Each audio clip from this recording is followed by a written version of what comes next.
Good afternoon mga kabukid. Bali, nandito tayo ngayon sa ampalaya natin. So, minomonitor natin yung mga piste kung nandyan pa.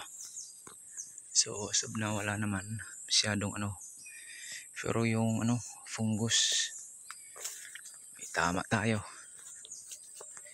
Yan, tulad nito mga kabukid, isang sample to sa sign ng fungus. Yan. So yan yung problema natin dito sa ampalayahan natin. Yan. So napakaganda mamunga ng green spur chai tea na variety. So medyo mura to mga kabukid kumpara sa East West na seeds.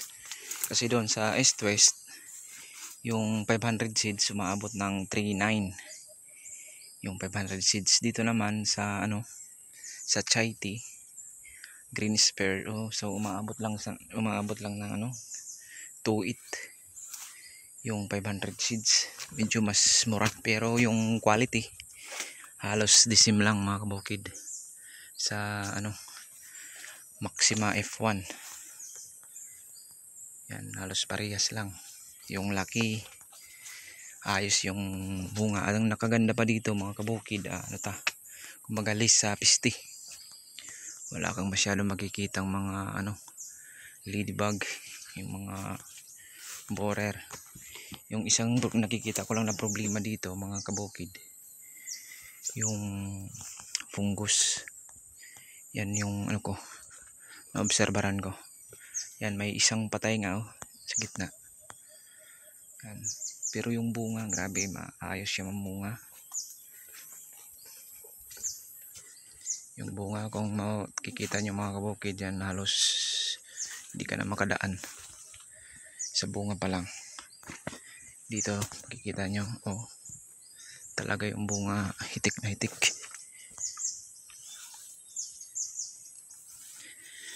Yan po yung ginaganda ng variety na to. So yung mga gustong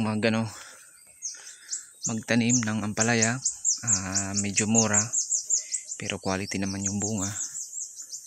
So nandito na yung ilalagay ko na lang sa comment section yung link para makatulong tayo sa tulad nating mga ka-farmer. Yun, may tama. So yan po, may tama to. So isa sa problema yung fungus. So madali lang yan, tirahin natin yan bukas.